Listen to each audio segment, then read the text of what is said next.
आता पाहूया टॉप 9 मोठ्या राजकीय बातम्या। शिवसेनेचा बाप मीच, भाजप आमदार परिणय फुके यांचं वादग्रस्त वक्तव्य। भंडाऱ्यातील भाजप कार्यकर्ता मेळाव्यात परिणय फुकेंचं वक्तव्य। फुकेंनी माफी मागावी अन्यथा शिवसेना स्टाईलने उत्तर देऊ, शिंदेंच्या शिवसेनेची पत्रकार परिषदेतून मागणी। पोरगा जसं 10वी मध्ये पास झाला किंवा चांगले मार्क भेटले तर पोराने केलं किंवा आईने केलं, काही चांगलं झालं तर कोणी केलं तर आईने केलं, आणि काही खराब झालं तर बापाने केलं। त्याविषयी मला हे फक्त माहीत झालं की शिवसेनेचाही बाप मीच आहे, कारण खापर माझ्यावरच फोडू। शिवसेनेचा बाप मीच आहे असं फुकेंच्या बोलण्याचा अर्थ होत नाही। परिणय फुके यांच्या वक्तव्यावर मुख्यमंत्री फडणवीसांचं स्पष्टीकरण। हल्लीच्या काळात वाक्य कापून कापून दाखवली जातात, दिवसभर ते चालूच राहतं, अशीही केली टिप्पणी। वक्तव्य जर पूर्ण कॉन्टेक्स्टमध्ये बघितलं, तसं बोललं पाहिजे नाही बोललं पाहिजे तो त्यांचा विषय आहे, पण पूर्ण कॉन्टेक्स्टमध्ये बघितलं तर शिवसेनेचा मी बाप आहे असा त्याचा अर्थ कुठेही होत नाही। त्यामुळे अर्धवट वाक्य कापायची आणि ती चालवायची बंद केलं पाहिजे। चांगल्या भाषेत उत्तर देण्याचं कसब माझ्याकडेही आहे, शिवसेनेचे मंत्री संजय शिरसाट यांचा फुकेंना इशारा। तर बाप वगैरे काढला असेल तर हे योग्य नाही, कुणीही वादग्रस्त वक्तव्य करू नये, बावनकुळेंचा सल्ला।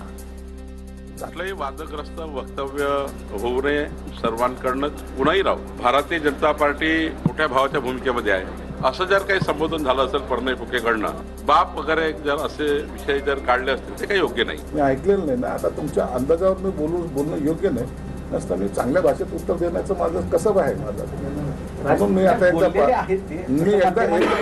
एकदा तपासून घेतो, मग त्या भाषेमध्ये आम्ही त्यांना उत्तर देऊ। पुण्यातल्या यवतमधील राड्यावरून सामनातून सरकारवर निशाणा। यवतमध्ये शांतता भंग करण्याचं काम करणारे सरकारमध्येच कायद्याचं राज्य उलथवून टाकण्यासाठी 2 आमदार बाहेरून आले।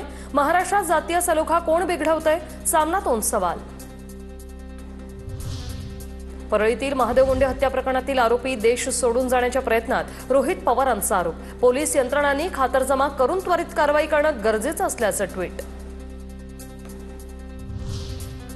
महादेव मुंडे हत्या प्रकरणातील आरोप खोटे, कराड कुटुंबियांचा सदस्य म्हणून मुख्यमंत्र्यांना भेटून सीबीआय चौकशीची मागणी करणार। महादेव मुंडे प्रकरणात जे दोषी असतील त्यांना नक्कीच शिक्षा व्हावी, वाल्मी कराडचा मुलगा सुशील कराडची प्रतिक्रिया।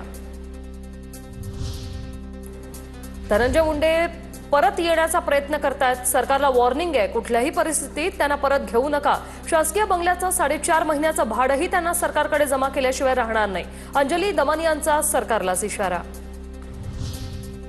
धनंजय मुंडे यांना सरकारी बंगला सोडवेना, मंत्रिपद जाऊन 4.5 महिने झाले तरीही मुंडेंनी सातपुडा बंगला सोडलेला नाहीये। धनंजय मुंडे 42 लाख रुपये दंड भरणार की मुख्यमंत्री दंड माफ करणार याकडे लक्ष।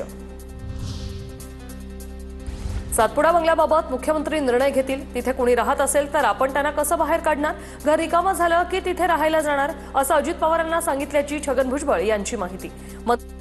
जर कोणी राहत असेल तर आपण त्यांना कसं काय काढणार, आणि त्याच्यामध्ये ते आमचे सहकारी आहे। अजितदादाने स्वतः मला विचारलं, तुम्ही म्हणजे नवीन घरामध्ये मंत्री उपमुख्यमंत्री, म्हटलं नाही, अजून घर खाली झालं की जाईन।